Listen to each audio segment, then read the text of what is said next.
अच्छा, फिर other than that we also discussed about the hard HRM and then soft HRM, ठीक है। और उसके बाद हमने स्टार्ट किया था एचआर को आजकल के दौर में कौन कौन सी चैलेंजेस दरपेश हैं, तो वहीं से हम स्टार्ट ले लेते हैं विदाउट वेस्टिंग टाइम।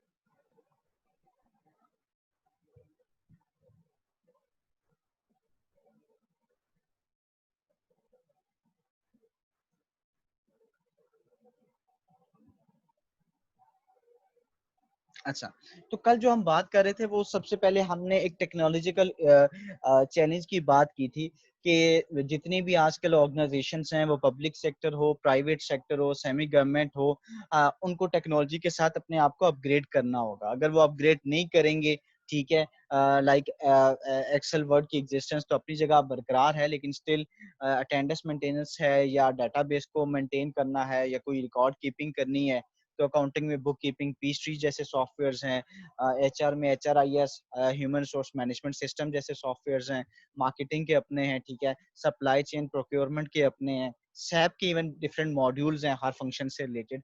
तो अब कंपनीज कुछ ना कुछ उसको वो इनकॉर्पोरेट करने लग गई हैं, ठीक है। अच्छा, मेरा एक क्वेश्चन है आपसे, आप लोगों ने भी सुना होगा कि रिसेंट टाइम्स में रोबोट्स आना शुरू हो गए हैं, ठीक है। मैं ये तो नहीं कहता कि 100%, लेकिन टू सम एक्सटेंट काफी ऑर्गेनाइजेशंस के अंदर जो डेवलप कंट्रीज हैं, और इवन पाकिस्तान में भी, मुल्तान में एक रेस्टोरेंट है, वहां पे रोबोट काम करता है। इसी तरह जो कुछ डेवलपिंग कंट्रीज हैं, ये डेवलप कंट्रीज हैं, उसमें एक रिसेंट ट्रेंड आया है रोबोट्स का। आप रोबोट्स को कैसे देखते हो? एक एचआर पॉइंट ऑफ व्यू से कह लो, ये एक आम कॉमन मैन के पर्सपेक्टिव से कह लो, कि do you think there are plus of robots या कोई आपको माइनस भी दिखता है? तो इस पे अगर आप काइंडली कुछ कमेंट कर दें। सर जैसे इसमें एरर्स के चांसेस नहीं होते हैं रोबोट्स पे, ठीक है। और इसके माइनस में ये है कि इमोशनली अटैच नहीं होते हैं, और आप किसी को मतलब रोबोट समझ नहीं सकते हैं इंसान की मतलब exactly। बिल्कुल सही, वेरी गुड। मींस के जो सॉफ्ट एचआरएम का कॉन्सेप्ट है वो रोबोट्स पे इम्प्लीमेंट नहीं होता, ठीक है, क्योंकि उनको क्या पता, क्या परवाह लोगों की फीलिंग्स क्या है, उनका वो क्या चाह रहे हैं आपसे। उसकी तो एक खास लिमिटेड प्रोग्रामिंग होगी, जो आपने उसको अंदर कोड डाला हुआ है, वो एज इट इज परफॉर्म करेगा। बड़ा वैलिड पॉइंट बताया सना ने। और कोई इसमें ऐड करना चाहे, कोई इसका प्लस और माइनस? सर रोबोट्स का जो है वो इसमें फिर ये आ जाता है कि डिपार्टमेंट वाइज तो हम देखें अगर, तो कुछ डिपार्टमेंट्स हैं जिसमें रोबोट जो हैं वो बहुत पॉजिटिव जाएंगे, मतलब उनको प्लस में जाएंगे। लेकिन ठीक है। जिस तरह हम एचआर की बात कर रहे हैं, तो एचआर में क्योंकि लोगों का जो रवैया है, बिहेवियर है, उसे देखना होता है, हम्म इमोशनल फीलिंग्स होती हैं। तो हम्म, इस तरह के कामों के लिए फिर रोबोट्स जो हैं वो ज्यादातर नेगेटिविटी उनमें देखी जाएगी। बिल्कुल सही, बिल्कुल सही। और कोई इसमें ऐड करना चाहे?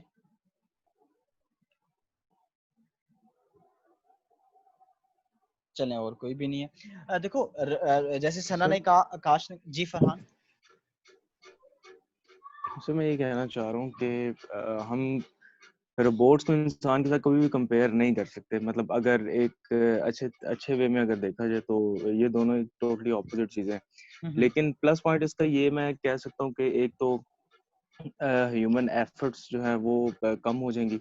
हम्म और जिस तरह से अभी मैं वो डॉक्यूमेंट्री जो है वो देख रहा था, उसमें ये कि 2050 में जो जितने भी यूरोपियन कंट्रीज हैं उनमें काफी हद तक जो है ना वो ह्यूमन को रोबोट से रिप्लेस कर दिया जाएगा। उससे नेगेटिव एक ये चीज आएगी कि अनएम्प्लॉयमेंट बहुत ज्यादा जो है वो हो जाएगी। एक्सीलेंट, तो एक्सीलेंट। इस तरह की बहुत सारी जो है वो चीजें हैं कि जो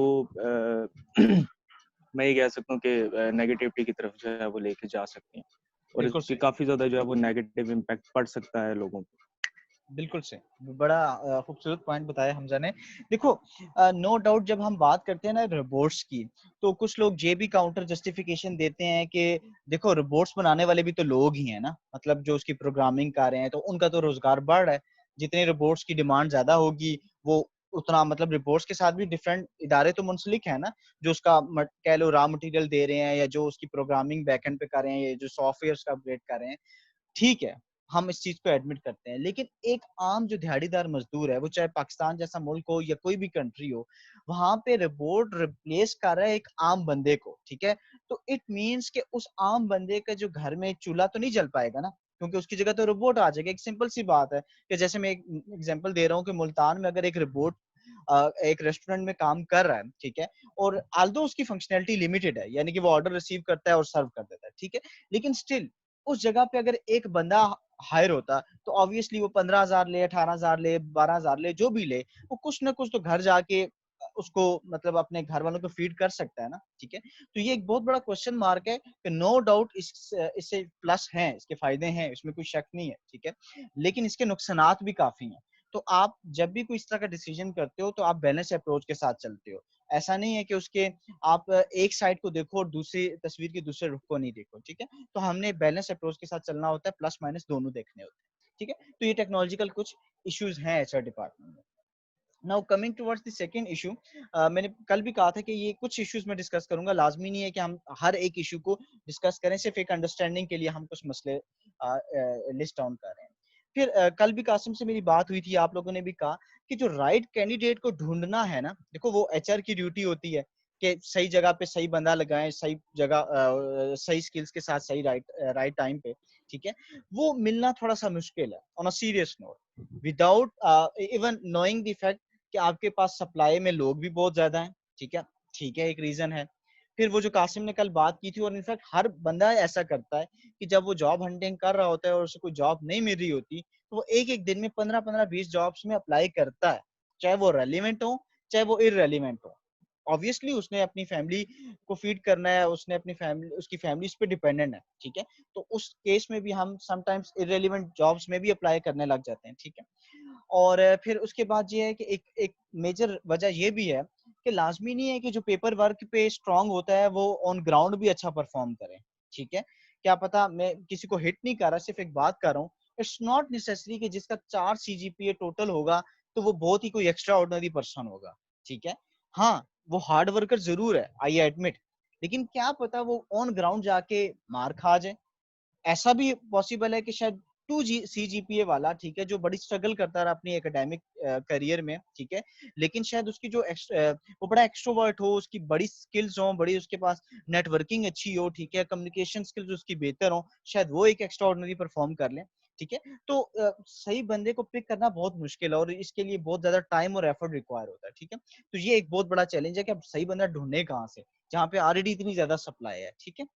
अच्छा, फिर एक और जो मेजर चैलेंज है वो है टेम्परेरी वर्कर्स, ठीक है। आजकल आप लोगों ने सुना होगा कि परमानेंट वैकेंसीज तो होती हैं नो डाउट, लेकिन कॉन्ट्रेक्चुअल पोजीशंस कह लो या पार्ट टाइमर्स कह लो या जो आपको टेम्परेरी वर्कर्स हैं, उनमें एक अच्छा खासा इजाफा हुआ है, ठीक है। अच्छा, आप इन टेम्परेरी वर्कर्स को एज अ प्लस देखते हो या माइनस देखते हो किसी भी कंपनी के लिए? सर कॉन्ट्रैक्चुअल बेसिस पे जहाँ तक मेरा ख्याल है ये कंपनी के लिए फायदेमंद रहते हैं, क्योंकि इन्हें पता होता है कि हमने चले जाना है। वैसे ये है कि सर बाज़ दफ़ा ऐसा होता है कि यहाँ पे पाकिस्तान में तो ये एक लोगों की बस एक बनी हुई एक माइंड सेट है कि जी अगर हम अच्छा परफॉर्म करेंगे कॉन्ट्रैक्ट में तो हम परमानेंट हो सकते हैं, तो उसमें फिर वो कॉन्ट्रैक्ट में अच्छी परफॉर्मेंस देते हैं, तो वो फिर कंपनी तक है कि उनका कॉन्ट्रैक्ट वो एक्सटेंड करती है या नहीं करती। तो मेरे ख्याल से कॉन्ट्रेक्चुअल बेसिस पे परमानेंट की निस्बत ज्यादा अच्छी परफॉर्मेंस देखने को मिलती है। सही, बिल्कुल सही। और इसमें कोई ऐड करना चाहें, इसका कोई नेगेटिव पॉइंट हो सकता है? आकाश और सना के अलावा कोई बताया आप? तो कॉन्ट्रैक्ट में तो ये है ना कि लोग जो है वो बाउंड रहते हैं मोस्टली, और कंपनी इससे बेनिफिट इस तरह उठाती है कि अगर इन केस कॉन्ट्रैक्ट वाला बंदा अगर कोई मिस्टेक करता है तो उसको वो टैकल कर सकते हैं। लाइक अगर वो कोई बहुत ही मुश्किल अगर उसने कोई मसला कर दिया तो वो उसका कॉन्ट्रैक्ट रिन्यू नहीं करेंगे। सही। अगर वही परमानेंट उस पे अगर आते हैं तो वो उनके लिए बड़ा मुश्किल हो जाएगा, क्योंकि वो ऑलरेडी वो एक परमानेंट एम्प्लॉय है। तो उसमें अगर वो गलतियां करता है, बहुत सारी गलतियां करता है जो बेरेबल नहीं होती, तो उस कंडीशन में फिर उसको वहां से जो फायर करने में काफी मसला होगा उन्हें। बिल्कुल सही, बिल्कुल सही, वेरी ये गुड। मैं ये समझता हूँ कि वो कॉन्ट्रेक्चुअल बेस जो है वो सुटेबल है। ठीक हो गया। हमजा का भी बड़ा वैलिड पॉइंट है। अच्छा, इसमें देखो अगेन हर चीज का प्लस भी होता है, माइनस भी। आकाश ने भी कहा, हमजा ने भी बड़ा अच्छा इसको एक्सप्लेन किया। देखो फॉर एग्जांपल अब जैसे रिफा है, रिफा में आपको पता है परमानेंट फैकल्टी भी है, विजिटिंग फैकल्टी भी है, ठीक है। तो एक तो ऑर्गेनाइजेशन को ये प्लस होता है कि आप बजाय इसके कि एक बंदे को पूरा माह के लिए रखो, पूरे मंथ की, फिर उसके बाद उसको सैलरी दो, आप उसको कुछ काम दे दो कुछ आवर्स के हिसाब से, ठीक है। जैसे कोर्स है तो वो अपनी क्लास के लिए सिर्फ आए और फिर चला जाए, ठीक है। तो आपको वो एक्सपेंस पूरे मंथ के लिए बेयर नहीं करना पड़ेगा, आपको वो जो एक्सपेंस है वो खास टाइम पीरियड के लिए बेयर करना पड़ेगा, प्लस आपका एक सर्कल भी चल रहा है, यानी कि काम भी हो रहा है, ठीक है। तो कॉस्ट पॉइंट ऑफ व्यू से ये एचआर के लिए एक बहुत बड़ा प्लस है कि ये जो टेम्परेरी वर्कर्स बढ़े हैं ना, ठीक है, ये आपका बहुत ज्यादा पैसा बचाते हैं। पैसा इस तरह बचा रहे हैं कि आपको पूरे माह की सैलरी नहीं देनी पड़ी, ठीक है। लेकिन और प्लस एक और अच्छा पॉइंट ये है कि कॉन्ट्रेक्चुअल को नॉर्मली ये जो होते हैं ना कि उनको जो बोनसेस कह लो, या जो पेंशन प्रोविडेंट फंड और जो दीगर इस तरह की मराहत या बेनिफिट्स होते हैं, वो उन पे अप्लाई नहीं होती, वो परमानेंट को एलिजिबल होते हैं, कॉन्ट्रेक्चुअल नॉर्मली उससे एग्जेम्प्ट होते हैं, ठीक है। तो ये भी एक बहुत बड़ा प्लस है। आल्दो वो काम भी कर रहे हैं, लेकिन वो ये चीजें आप उनको नहीं देते क्योंकि वो कॉन्ट्रेक्चुअल है, ठीक है। लेकिन एक नेगेटिव पॉइंट भी है, और भी होंगे, ठीक है, हम सिर्फ डिस्कशन के लिए, कि उनकी जो लॉयल्टी होती है, जो कमिटमेंट होती है ना, ठीक है, आकाश ने कहा कि वो शायद ज्यादा कमिटेड हों, कि वो अच्छा परफॉर्म करेंगे कि शायद किसी बहाने हमें जॉब मिल जाए, ठीक है। लेकिन कुछ जो ऑलरेडी कहीं ना कहीं काम कर रहे होते हैं और जस्ट अपनी एक पार्ट टाइम जॉब के लिए वो एक और जगह काम कर रहे होते हैं, ठीक है, तो उनकी शायद लॉयल्टी और कमिटमेंट इतनी ना भी हो। उसकी वजह ये है कि उनका जो डेडिकेशन लेवल है, कमिटमेंट है, वो उतना नहीं होगा जितना एक रेगुलर एम्प्लॉय का।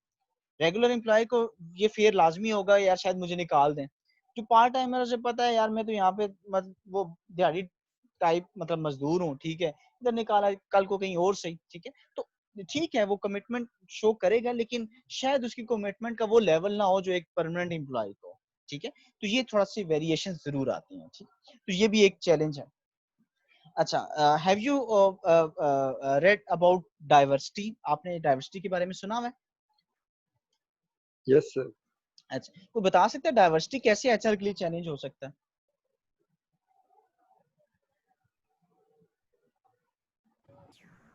सर उसमें मुख्तलिफ चीज़ें आती हैं, उसमें रेशल जो है इफेक्ट्स वो भी आते हैं, मुख्तलिफ इलाकों से मुख्तलिफ लोग होते हैं, मुख्तलिफ उनकी व्यूज़ होती हैं, परसेप्शंस होते हैं, तो वो बहुत ज़्यादा जो है इफेक्ट करती हैं उसकी सिलेक्शन वगैरह में। लैंग्वेजेस भी मुख्तलिफ। दूसरी ये है कि अगर आप जो है ना मुख्तलिफ कंट्रीज़ के इंटरनेशनल कोई ऑर्गेनाइजेशन है और वो जो है ना डाइवर्सिफाइड उनकी जो है ना वो एम्प्लॉयमेंट करना चाहते हैं, तो उसमें जो है मुख्तलिफ कंट्रीज़ के नॉर्म्स और उनकी कस्टम्स वो सारी चीज़ें भी जो है ना मद्देनज़र रखनी होती है सिलेक्शन के दौरान, और उनको जो है ना ख्याल रखना पड़ता है। तो वो थोड़ा चैलेंज होता है कि पहले से जो है ना उन चीज़ों के मुतालिक जो है वो इल्म होनी चाहिए। Good, very good Qasim. बिल्कुल सही कहा। देखो डाइवर्सिटी, आपको पता है डाइवर्सिटी से मुराद ये है कि जो डिफरेंसेस होते हैं लोगों के बीच में, ये सिमिलैरिटीज होती हैं on the basis of age कह लो।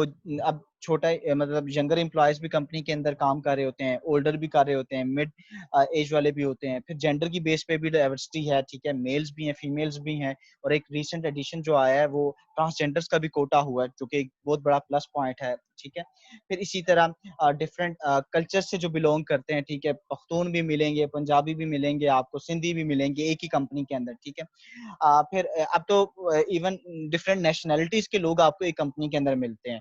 फिलिपाइन वाला भी काम कर रहा है, इंडियन भी काम कर रहा है, श्रीलंकन भी काम कर रहा है, पाकिस्तानी भी है, यूरोपियन भी है, ठीक है। तो वो एक ही जगह पे वो जब काम कर रहे हो तो इस तरह, ठीक है, डिफरेंट बेसिस पे, तो क्या होता है एचआर के लिए वो एक चैलेंज भी है। डाइवर्सिटी के बारे में मशहूर है, it is a double edge sword. इसको डबल एज सॉर्ड कहते हैं, मींस तलवार, ठीक है। उसकी दो साइड है। अगर आप उसको सही तरह से यूटिलाइज करोगे तो it will give you a benefit, ये आपके लिए एक प्लस होगा। लेकिन अगर आपने थोड़ी सी भी गफलत बरती तो ये कट आपको ही लगा देगी, यानी कि तलवार आपको खुद ही काट देगी, ठीक है, जो आपके हाथ में तलवार है, ठीक है।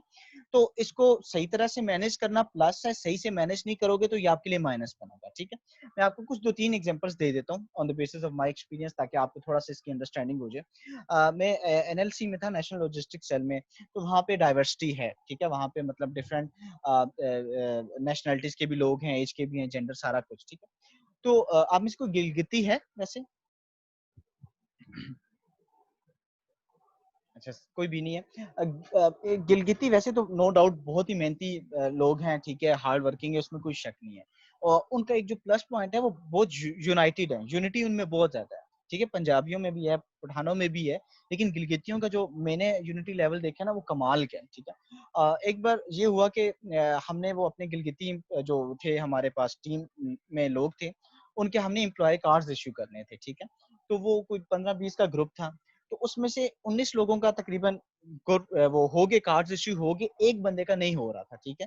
वो कोई बैकएंड पे सिस्टम में एरर आ रहा था, वो एक्सेप्ट नहीं हो रहा था, जिसकी वजह से उसका कार्ड इश्यू नहीं हो रहा था। उनमें कोई अखीर लेवल की यूनिटी है। वो जो बाकी 19 थे, उन लोगों ने अपने कार्ड फेंके मेरे टेबल पे। उन्होंने कहा जब तक इस 20वें का कार्ड आप नहीं इशू करोगे, हम काम नहीं करेंगे। उन्होंने यानी कि स्टॉपेज कर दी, ठीक है, यानी कि वो जो एक किस्म का स्ट्राइक नहीं होती, उन्होंने वो कर दी कि भाई इसका कार्ड इशू करोगे तो काम करेंगे, नहीं तो ये पड़े हैं कार्ड्स, ठीक है। तो वो अब देखो वो आपके लिए प्लस भी है, लेकिन ये एक बहुत बड़ा माइनस है कि यार एक सिर्फ एक बंदे का काम ना होने की वजह से, और उसमें हमारा इशू ना था, बैकएंड पे इशू था, ठीक है। तो वो आपका सारा काम स्टॉप डाउन हो गया, जो जिस जिस ब्रांच में गिलगिती थी, ठीक है। फिर वो उसको अगेन टैकल करने की भी अपनी एक स्ट्रेटजी है। मैंने उन 20 में से एक को अपना थोड़ा सा दोस्त बनाया, ठीक है, उसे इनफॉर्मली तौर पे थोड़ा सा समझाने की कोशिश की कि यार ये मसला है, उसका विद इन सम टाइम हो जाएगा, ठीक है, हमारे एंड पे मसला नहीं है। उसको कहीं अल्लाह अल्लाह करके बात समझ आई। फिर उसने कन्विंस किया आगे अपने उस दोस्त बाकी ग्रुप को, और उन्होंने कार्ड वापस लिया और काम शुरू किया, ठीक है। तो कहीं ना कहीं वो प्लस भी होता है, लेकिन कहीं ना कहीं वो आपके लिए वो वबाल बन जाता है, यानी कि अजाब बन जाता है, ठीक है, उन लोगों को मैनेज करना, ठीक है। फिर इसी तरह वंस अपॉन अ टाइम वो हमने ऐड दिया जॉब का, तो उसमें अगेन वो कोटा सिस्टम था, ठीक है। उसमें हमें पंजाबी लोग भी चाहिए, पंजाबी लोग भी चाहिए थे, गिलगित साइड के भी चाहिए थे, और केपीके साइड के भी लोग चाहिए थे। तो अगेन अब जब वो नंबर हमने दिया हुआ था जो एचआर ब्रांच का था, तो जब कॉल्स आती थी पठानों की, तो obviously I am not the Pashtun, ठीक है, और ना मुझे पश्तो आती है। फिर क्या हुआ, मैंने थोड़ी बहुत जब दुआ दरे स्लो ये सीखी, और उसके बाद मैं थोड़ी बहुत उनसे बेसिक कन्वर्सेशन कर लेता था ताकि उन्हें मैं समझा सकूं, ठीक है। तो अगेन अब मैं डाइवर्सिटी नहीं थी, तो जिसकी वजह से मसला आया। अगर कोई केपीके का एम्प्लॉय हमारे पास ऑलरेडी होता या एचआर में बैठा हुआ होता, तो वो उनको अच्छे तरीके से हैंडल कर सकता था मेरी निस्बत, क्योंकि मेरी नेटिव लैंग्वेज पश्तून नहीं है, ये पश्तो नहीं है, ठीक है। अगर आप देखो तो आप डिफरेंट ये एचबीएल में कॉल करो, बैंक्स में कॉल करो, क्रीम पे कॉल करो, उबर, या इस तरह की जितनी भी सर्विस ओरिएंटेड ऑर्गेनाइजेशंस हैं, आपको एक बड़ा प्लस पॉइंट मिलता है कि उर्दू के लिए ये दबाएं 0 दबाएं, लेट्स सपोज इंग्लिश के लिए 1 दबाएं, फलानी लैंग्वेज के लिए 2 दबाएं। अब ये क्या, ये भी डाइवर्सिटी है, ठीक है। इट मींस कि जैसा कस्टमर जिस वे में कंफर्टेबल होगा, आप उसको उस तरह फैसिलिटेट करो। उससे ऑब्वियसली आपकी जो गुडविल है, जो आपके बारे में वर्ड ऑफ माउथ है, वो पॉजिटिव जनरेट होता है, ठीक है। तो ये इसके प्लस भी हैं, लेकिन इसके साथ साथ माइनस भी, ठीक है। तो ये चीज हो गया। अच्छा, ये भी एक बहुत बड़ा चैलेंज था। अच्छा, can you please tell me कि ग्लोबलाइजेशन क्या होती है?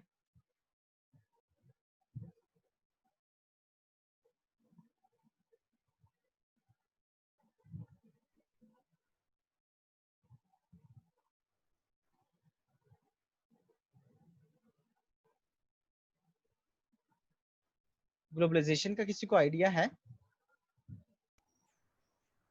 सर ये जो to enter हर एक beyond one country, मुख्तलिफ जो मार्केट है दूसरी कंट्रीज के उसमें जो है ना जाना, उनको एक्सप्लोर करना, सिर्फ एक कंट्री के अंदर विद इन कंट्री एक मार्केट में नहीं है। ठीक है, ठीक है। और कोई इसकी एग्जांपल देना चाहे कि ग्लोबल ऑर्गेनाइजेशंस कौन सी हैं? कोई पाकिस्तानी ऐसी कंपनी है जो वर्ल्ड वाइड ऑपरेट कर रही हो? मैकडोनल्ड ऑपरेट कर रही हैं सर, इसके अलावा सर ये ऑडिट फॉर्म जाती है इसके अंदर? हाँ, देखो, इसमें कोई भी वो कॉरपोरेशन आ सकती है जिसके मोर देन 1 कंट्री ऑपरेशंस हो, ठीक है।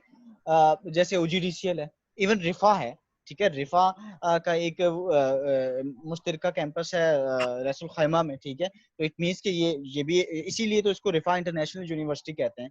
तो इंटरनेशनल जो वर्ड है वो बेसिकली इसीलिए है कि इसके ऑपरेशन से पाकिस्तान के अंदर नहीं है, बल्कि आउटसाइड पाकिस्तान भी है, ठीक है।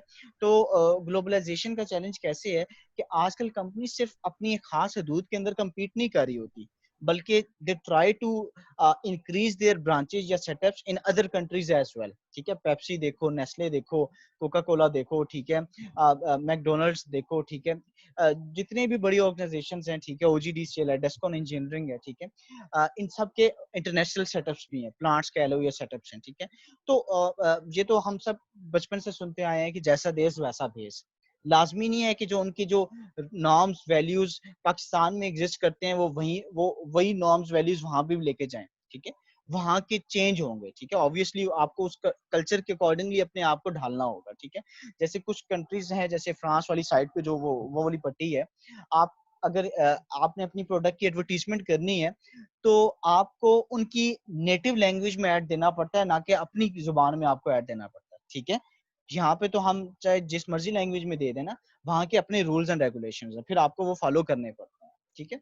तो ग्लोबलाइजेशन भी एक बहुत बड़ा चैलेंज है कि जब हम आउटसाइड कंट्री जाएंगे तो उनके laws, norms, values, practices, labour laws, इन सबको फॉलो करना पड़ता है। अगर नहीं करेंगे तो वायलेशन हो जाएगी, ठीक है। फिर इसी तरह एक जो पिछले दिनों मेजर जो इशू आया है वो रिटेंशन का आया है कि हम लोग हायर तो कर लेते हैं, ठीक है, लेकिन उन लोगों को काबू करना यानी कि मेंटेन रखना अपनी कंपनी के अंदर, ये एक बहुत बड़ा क्वेश्चन मार्क है। लोग नॉर्मली टिकते नहीं है, ठीक है, वो आए दिन दूसरी कंपनीज में जाते रहते हैं। आपसे मेरा अगर क्वेश्चन है कि आप अगर एचआर के मैनेजर हो, लेट्स सपोज, ठीक है, आप एक कंपनी के एचआर डिपार्टमेंट को लीड कर रहे हो और आपको ये इशू फेस करना पड़े कि लोग वहां टिक नहीं रहे, मतलब आए दिन वो छोड़ के जा रहे हैं, तो आप इस चीज को कैसे मेक श्योर करोगे कि वो रिटेन रहे? आप कैसे मैनेज करोगे इस चीज को?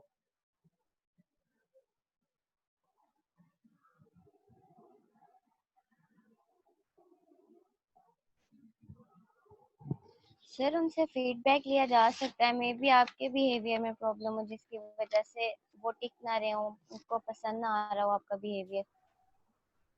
ठीक है, लेकिन फीडबैक हम किस स्टेज पे लेंगे?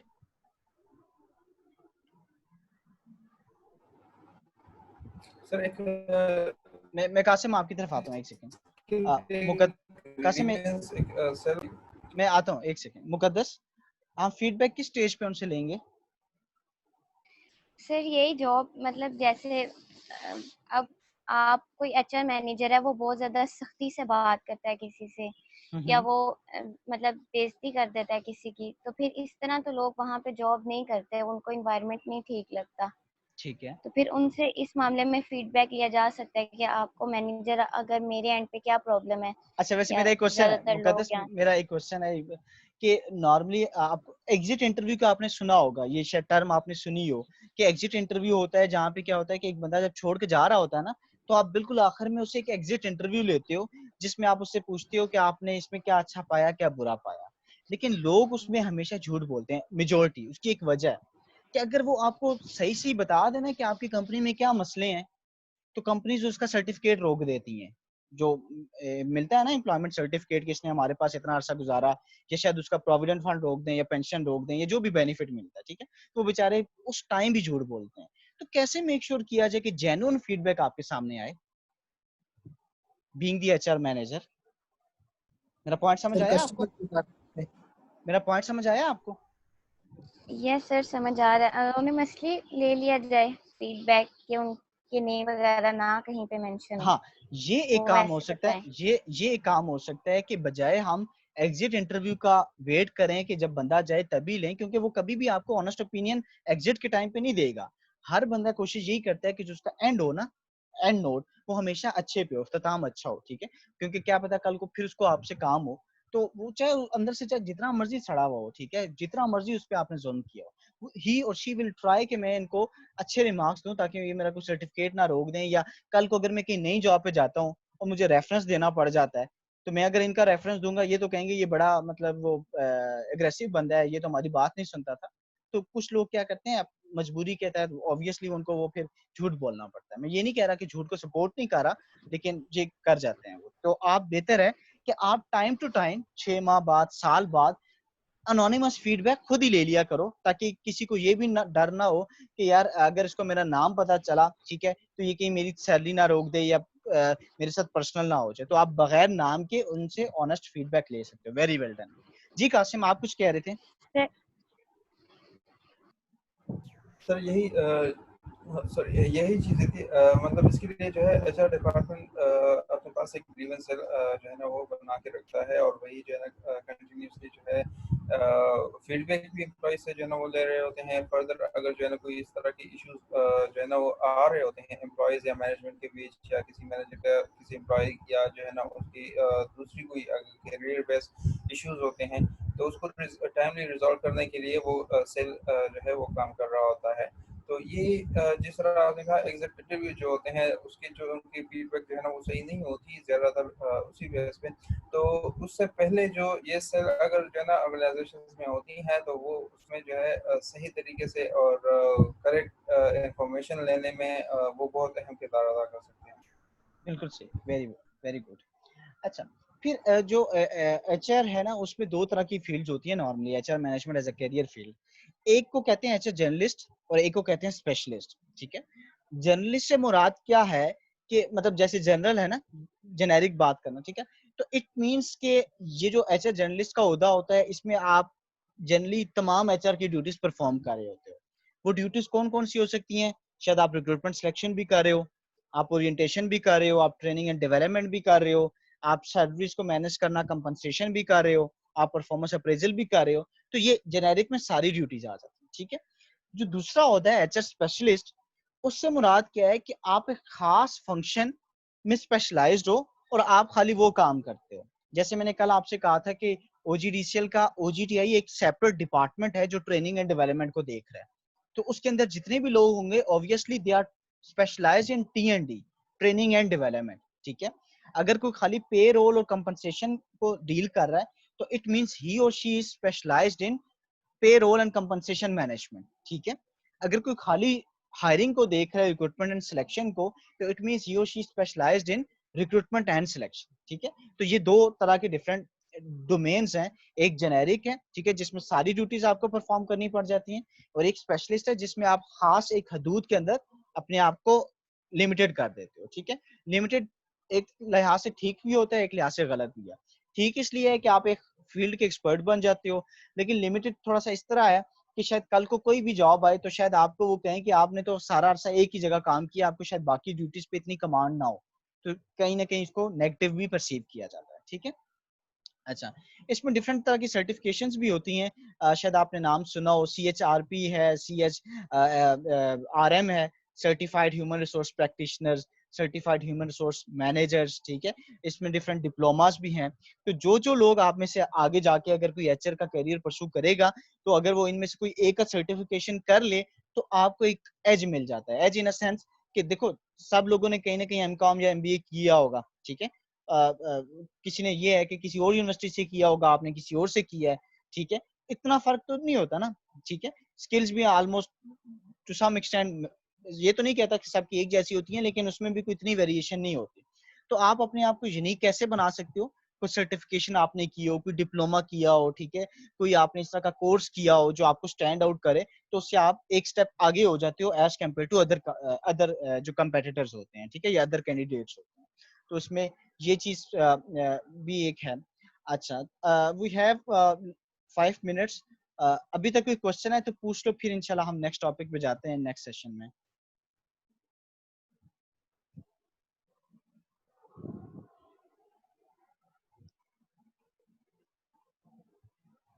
ये आपको समझ आ रहा है? Yes sir. यस जी। सर, और समझ क्लियर है। और वो जो कल कोई थे कुछ लोग, आई फॉरगॉट द नेम, जिन्होंने कहा था कि हम सो जाते हैं, आज वो सोए हुए तो नहीं है? नहीं सर, इससे पहले भी एक क्लास ली है। अच्छा, वो शर्मीन थी? नहीं सर, मैं नहीं थी। अच्छा चलो, जो भी था वो वो अगर नहीं सोएगी तो मैं समझूंगा कि मैं ठीक जा रहा हूँ, अगर वो सोगी तो समझो अगेन अगले सेमेस्टर मेरी भी कंप्लेंट हो जानी है। तो सर जाग रही हूँ। चलो अच्छी बात है, मुझे बताती रहना कि तुम जाग रही हो। अच्छा, फिर उसके यस बाद सर, ठीक है। उसके बाद ये चलो हम इसको थोड़ा सा स्टार्ट ले लेते हैं, फिर नेक्स्ट सेशन में इसको वाइंड अप कर देंगे। Ethical misconduct in HR activities, कि एचआर की एक्टिविटीज में या एचआर डिपार्टमेंट कौन कौन से अनएथिकल एक्टिविटीज कर जाता है या एथिकल मिसकंडक्ट वो कर जाता है, ठीक है। इसमें सबसे पहले अगर हम देखें तो हायरिंग में कल भी थोड़ी सी बात हुई थी, पर्ची सिस्टम, ठीक है। कि ये बहुत बड़ी अनएथिकल एक्टिविटी है कि आप मेरिट पे किसी को ना लो, बल्कि आप किसी को अगर ले रहे हो तो उसको पर्ची सिस्टम पे ले रहे हो, ठीक है।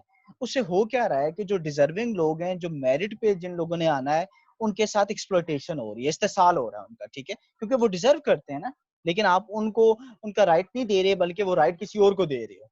तो ये सबसे बड़ा प्रॉब्लम है। तो ये एचआर को इस तरह नहीं करना चाहिए, ठीक। देखो मैं मानता हूँ कि आप जिस भी पोस्ट पे हो, सम टाइम आप मजबूर हो जाते हो। एक आध पोस्ट में चलो ठीक है समझ आई, 2 पोस्टों में समझ आई, लेकिन अगर आपकी 90% सपोज हायरिंग जो है वो पर्ची सिस्टम पे हो रही है और सिर्फ 10% मेरिट पे हो रही है, तो ये गलत है, ठीक है। तो कहीं ना कहीं आप मजबूर जरूर होते हो, ठीक है, लेकिन अगेन आप अपनी तरफ से बेस्ट कोशिश करो कि आप को जब भी कभी मौका मिले, ठीक है, ना सिर्फ एचआर में, जिस भी डिपार्टमेंट में, आप इस सिस्टम को थोड़ा सा अवॉइड करो, ठीक है। आप में से कोई फेमिलियर है ईईओ से?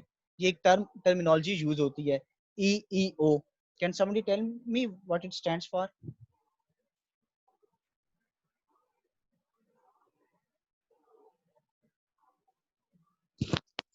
सर हमने सर पहली दफा इक्वल सुना। Employment, sir equal employment opportunity. Very good Nafla, ये कहाँ पढ़ी है आपने? वो सर मुझे पता थी ये, हाँ, ये आकाश को देखो ना, पढ़ी थी कहता किसी जमाने पढ़ी में। नहीं है हमने। अच्छा नहीं, अच्छा है, मुझे खुशी हुई है कि आपको एमकॉम लेवल पे पता है, नॉर्मली ये नहीं पता होती है, ऑन अ सीरियस नोट, ठीक है। EU stands for equal employment opportunity. आप किसी भी न्यूज़पेपर में कोई अच्छी कंपनी का ऐड देखो ना, उसके नीचे भी एक लाइन लिखी हुई होती है या ऊपर लिखी हुई होती है, we are equal employment opportunity provider. इससे मुराद क्या है कि देखो वो क्लेम कर रहे हैं इस चीज को कि हम इक्वल एम्प्लॉयमेंट अपॉर्चुनिटी प्रोवाइडर हैं, हम regardless of gender, regardless of age, regardless of your institution tag, हम मेरिट पे भर्तियां करते हैं। लेकिन एक और इसमें बड़ी फनी चीज है, कुछ मैंने ऐसे भी एड्स देखे हैं जहां ऊपर लिखा हुआ होता है we are equal employment opportunity provider, और नीचे क्या लिखा हुआ होता है, ओनली कायदियंस, लम्स और NUST students will be preferred. आपको नहीं लगता ये कितना बड़ा मतलब डिस्क्रिमिनेशन है यार, कि ऊपर आप कह रहे हो, एक जगह क्लेम कर रहे हो कि हम तो इक्वल एम्प्लॉयमेंट अपॉर्चुनिटी है, नीचे आपने एक लाइन भी लिख दी कि हाँ फलानी फलानी यूनिवर्सिटी से पढ़ा होगा तो आपको हम प्रेफरेंस देंगे। ये गलत है बात। उसकी वजह ये है कि लाजमी नहीं है कि अगर कोई नस्ट से पढ़ा हुआ है तो वो बहुत बड़ी तोप है। मैं मानता हूँ उनका मेरिट हाई है, सब कुछ है, लेकिन नस्ट में भी तो ऐसे एवरेज स्टूडेंट्स होंगे ना, ठीक है। और इवन जो थोड़ी सी दूसरी कैटेगरी की यूनिवर्सिटीज हैं, उनमें भी इतने ब्रिलियंट स्टूडेंट्स होते हैं, ठीक है। ऑब्वियसली रिसोर्सेज कम होने की वजह से, फीस का स्ट्रक्चर या कन्वीनियंस पॉइंट ऑफ व्यू से वो ऐसे इंस्टीट्यूशंस में जाते हैं। तो कोई भी मतलब टैग आपको टू सम एक्सटेंट आगे लेके जाता है, लेकिन असल जो काम होता है वो आपकी अपनी स्किल्स होती हैं। तो ये मैटर नहीं करता कि आप किस इंस्टीट्यूशन से पढ़े हो, वो कहीं ना कहीं टू सम एक्सटेंट करता होगा, लेकिन एक बंदे की अपनी जो नॉलेज है, उसकी जो एक्सपर्टीज है, वो उसको स्टैंड आउट करती है, ठीक है। तो इन टैग्स को अवॉइड करके अपने अपने आप को मनवाओ कि हाँ वी आर कैपेबल, ठीक है। तो ये जब भी आप कभी एचआर में जाओ तो इस चीज को अवॉइड करना कि आप इस टैक्स की बेस में कभी कंफ्यूज ना हो जाना। उसकी वजह ये है कि लाजमी नहीं है कि मतलब वो है ना, ऊंची दुकान फीका पकवान, समटाइम ऐसा भी होता है कि शायद आपके जहन में उसकी बहुत परसेप्शन हाई हो, लेकिन ऑन ग्राउंड वो अच्छा परफॉर्म ना करे। हम 5 मिनट की ब्रेक लेते हैं, फिर इंशाल्लाह 5 मिनट के बाद ज्वाइन करते हैं, ठीक हो गया? Okay sir. Okay okay sir.